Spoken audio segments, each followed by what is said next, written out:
시편 51편입니다. 다윗의 시 인도자를 따라 부르는 노래. 다윗이 밧세바와 동침한 후 선지자 나단이 그에게 왔을 때 하나님이여 주의 인자를 따라 내게 은혜를 베푸시며 주의 많은 긍휼을 따라 내 죄악을 지워 주소서. 나의 죄악을 맑게 씻으시며 나의 죄를 깨끗이 제하소서. 무릇 나는 내 죄가를 아오니 내 죄가 항상 내 앞에 있나이다. 내가 주께만 범죄하여 주의 목전에서 악을 행하였사오니 주께서 말씀하실 때 의로우시다 하고 주께서 심판하실 때 순전하시다 하리이다. 내가 죄악 중에 출생하였으며 어머니가 죄 중에서 나를 잉태하였나이다. 16절입니다. 주께서는 제사를 기뻐하지 아니하시나니 그렇지 아니하면 내가 드렸을 것이라. 주는 번제를 기뻐하지 아니하시나이다. 하나님께서 구하시는 제사는 상한 심령이라. 하나님이여 상하고 통회하는 마음을 주께서 멸시하지 아니하시리이다. 아멘.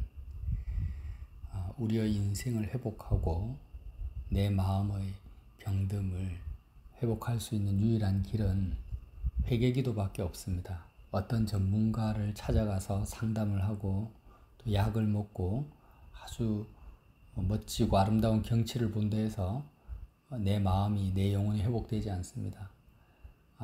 우리가 어디에 있든지 간에 진실로 하나님이 원하시는 제사, 무엇입니까? 회개 기도를 제대로 하기만 하면. 회개 기도가 어떤 회개 기도를 하나님이 기뻐하시는지를 알고 믿음으로 기도하기만 하면 우리의 영혼은 바로 언제든지 회복되어질 수 있다는 거예요. 그래서 오늘 다윗이 밧세바와 동침하고 충신 우리아를 죽인 그 극악한 살인죄를 저질렀음에도 불구하고 시편 51편에 이 다윗의 회개 기도가 우리에게 표본으로 주어졌습니다. 자, 우리는요, 내가 죄를 범했다. 난 하나님과 멀어졌다라는 것을 어떻게 우리는 감지할 수 있습니까? 세상의 아름다움, 세상을 향한 어떤 나의 소원이 발동될 때 나는 이미 하나님과의 관계성이 끊어진 상태라는 것을 인지해야 됩니다. 그러니까 우리가 이 땅을 향한, 이 세상을 향한 어떤 소원함이 발동하잖아요. 그래서 이전에 소원함에서 구원하소서라는 말씀을 전한 적이 있는데, 자, 다윗이 밧세바를 봅니다. 성전을 이렇게 거닐다가 저녁 무렵에 밧세바가 아름다운 모습으로 목욕을 하는 모습을 보고 내가 저 여자를 취하면 좋겠다. 저 여자와 동침하면 얼마나 좋을까라는 소원함이 다윗의 마음속에 생겼어요. 그런데 이미 밧세바와 어떤 행위적인 간음을 하기 이전에 다윗은 하나님과의 관계가 끊어진 상태였다라는 거예요. 무슨 말씀이냐면 우리가 하나님의 목전에서 악을 행하지 아니한 상태에서는 세상을 향한 소원함이 내 속에 생길 수가 없다라는 것입니다. 자, 성경적인 건 아니지만 항상 이런 비유를 듭니다. 남자 여자가 눈에 콩깍지가 씌어서 연애를 합니다. 그러면 지구상에 30억, 40억이 되는 남자가 있고 여자가 있는데 그 여자, 그 남자, 내 애인, 내가 사랑하는 그 사람의 콩깍지가 씌이면 어떻게 됩니까? 어떤 사람, 어떤 남자, 어떤 여자도 내 눈에 들어오지가 않는 거예요. 슈퍼모델이다, 연예인이다, 이런 그 어떤 사람들도 내가 사랑하는 여자와 남자가 내 마음과 내 시선을 다 사로잡고 있기 때문에 다른 여자나 다른 남자는 내 눈에 들어오지가 않습니다. 이 상태가 어떤 상태입니까? 하나님의 목전에서 내가 악을 행하지 않고 있는 상태라는 거예요. 다윗의 눈에 밧세바가 들어왔습니다. 밧세바의 아름다운 모습, 저 여자와 동침하면 좋겠다라는 소원함이 들어왔는데 그 소원함이 들어온 이유가 뭐냐? 이미 다윗의 마음에서 하나님의 아름다움, 하나님 아버지의 그 좋음과 인격적 사랑과 은혜와 긍휼이 다윗의 마음에서 이미 꺼져버린 거예요. 하나님과 분리되어져 버린 것입니다. 그래서 그 열매로, 그 결과로, 그 죄의 열매가 어떻게 나타났냐면 밧세바가 아름답게 보이는 것으로 나타난 것입니다.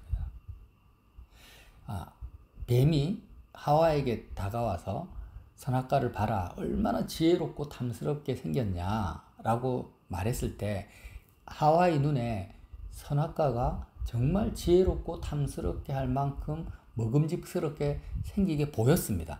그런데 보여서 그것을 먹어가지고 하나님을 버린 것이 아니고요. 그건 그냥 죄의 열매고, 이미 그렇게 보였다라는 것 자체가 뭐냐면 하와의 마음에서 하나님이 끊어져 있다. 주의 목전에서 악을 행한 상태라는 거예요.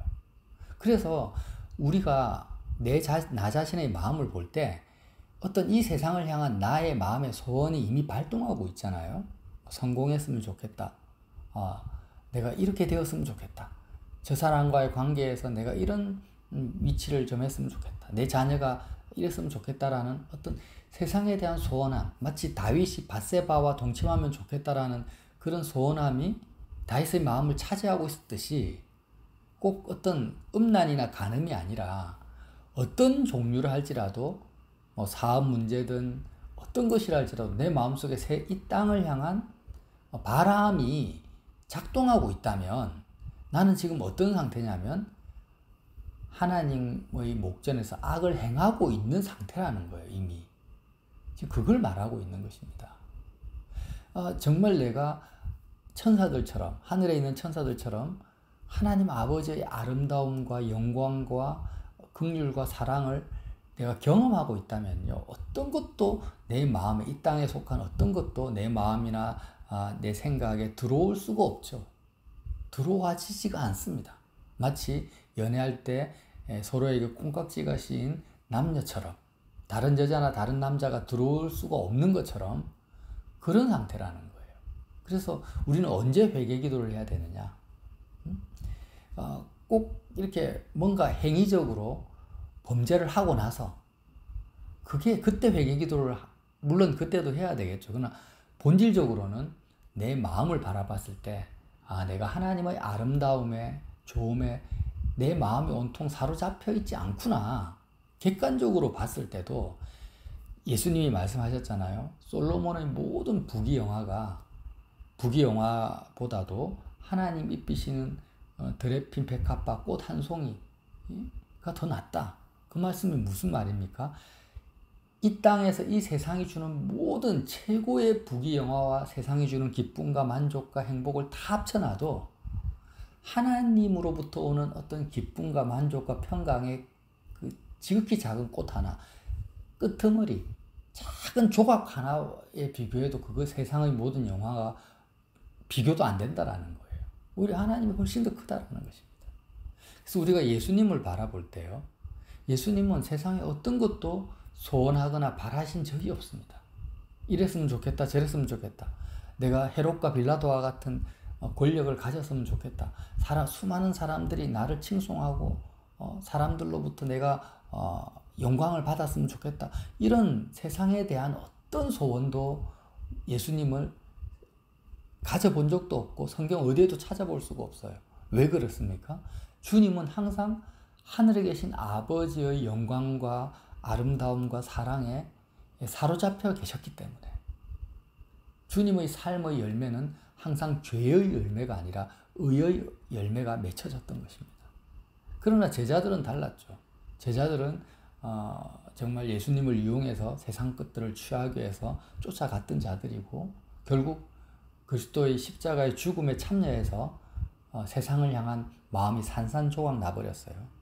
오늘 시편 17절에 51편 17절에 하나님께서 구하시는 제사는 상한 심령이라. 하나님이여 상하고 통회하는 마음을 주께서 멸시하지 아니하시리라. 이 상했다. 하나님은 상하고 통회하는 마음을 멸시치 않으십니다. 이 회개하는 마음이죠. 근데 이 상했다라는 말의 원어는 산산조각난 마음입니다. 원어적 의미가 산산조각난 마음이에요. 뭐에 대해서요? 세상에 대해서. 예수님이 회개에 대한 가장 좋은 예를 돌아온 탕자 비유를 하셨습니다. 그래서 둘째 아들이 아버지의 재산을 가지고 아버지를 떠납니다. 그래서 아버지를 떠난 것 자체가 뭐예요? 죄죠. 예.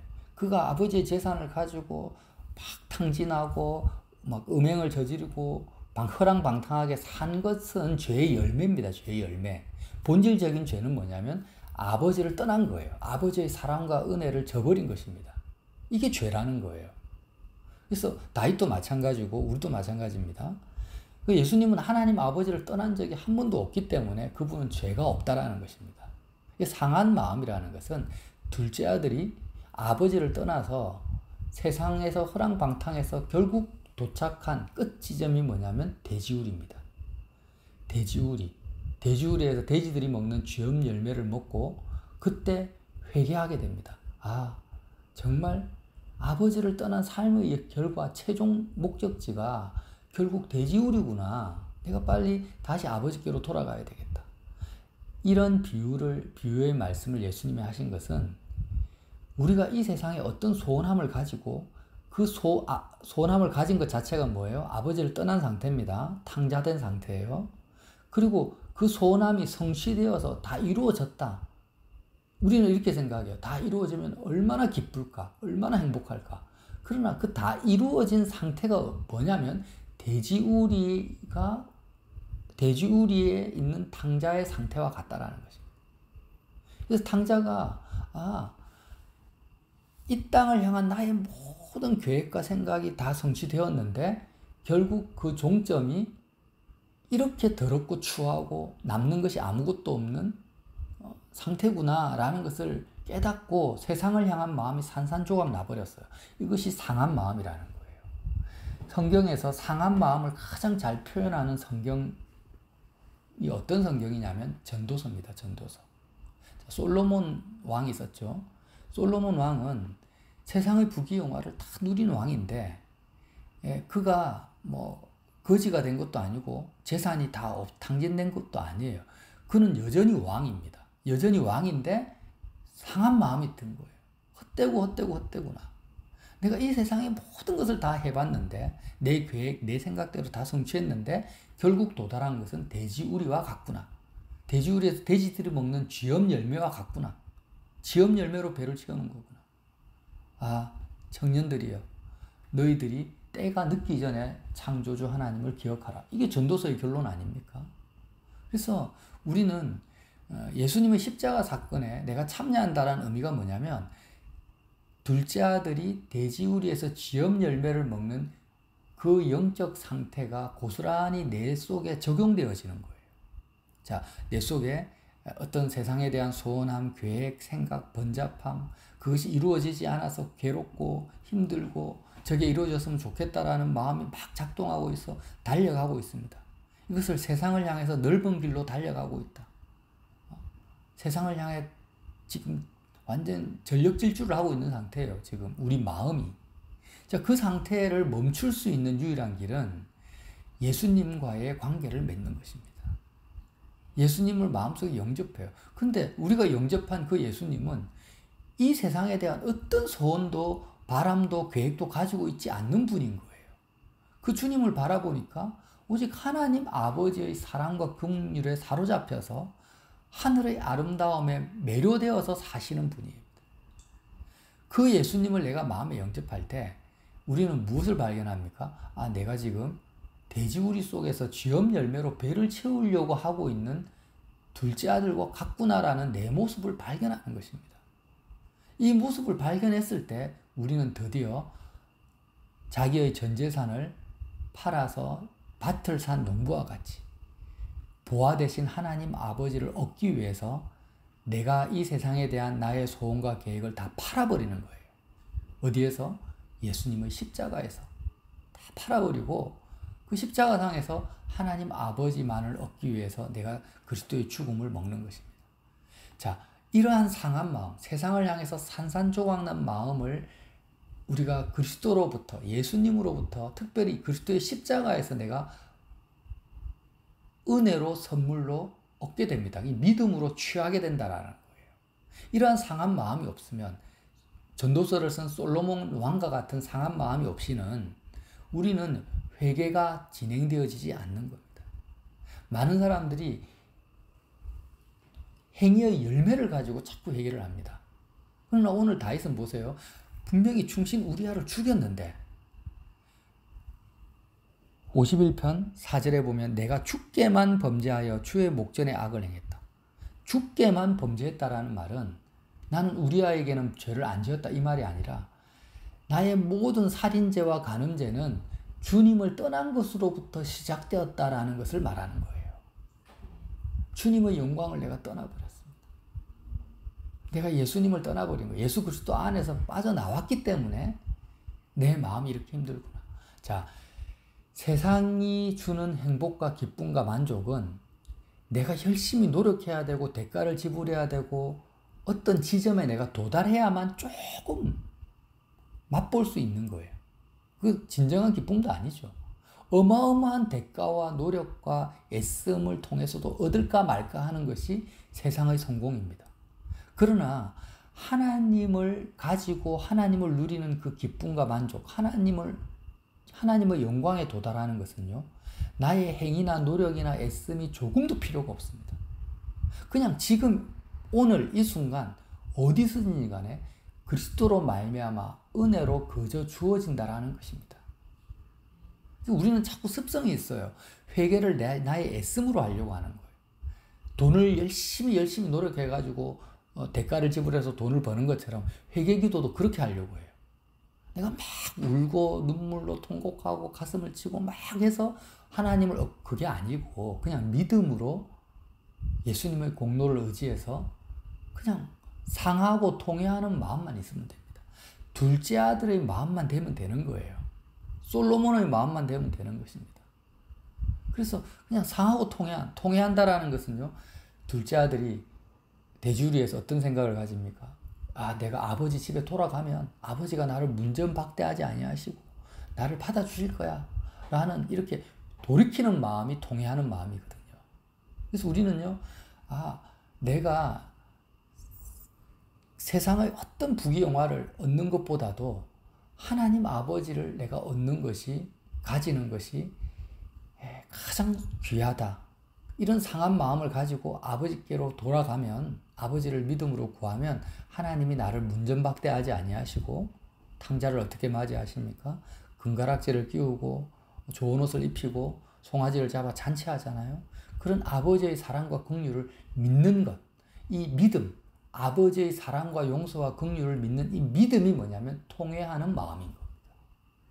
산산조각 난 마음, 아버지의 은혜를 믿는 마음, 이 마음을 멸시치 아니하시고 이러한 제사를 하나님이 기다리신다라는 거예요. 나에게 원하신다라는 것입니다. 여러분, 오늘 하루 행복은 멀리 있는 것이 아니라 이미 우리에게 주어졌습니다. 하나님께서 독생자 예수님을 우리에게 주셨고 하나님 아버지와 그의 나라와 그의 의를 우리에게 주셨어요. 우리는 이것을 그냥 누리고 바라고 경험하고 가지면 되는데 자꾸 우리는 멀리서 행복과 기쁨을 찾아요. 어디서요? 이 세상에서, 이 땅에서. 이 세상에서 기쁨과 만족을 찾는 가장 큰 증거가 뭐라고 했습니까? 내 마음속에 세상을 향한 소원함이 이미 발동하고 있다라는 거예요. 이미 발동하고 있을 때 이것을 내가 죽이려고, 주님, 내가 정말 세상에서 성공했으면 좋겠습니다. 근데 이게 죄군요. 이걸 내가 한번 죽여보겠습니다. 하고 막 죽이려고 하지 말라는 겁니다. 죽이려고 해도 안 죽어져요. 그러지 말고 상한 마음을 가져라.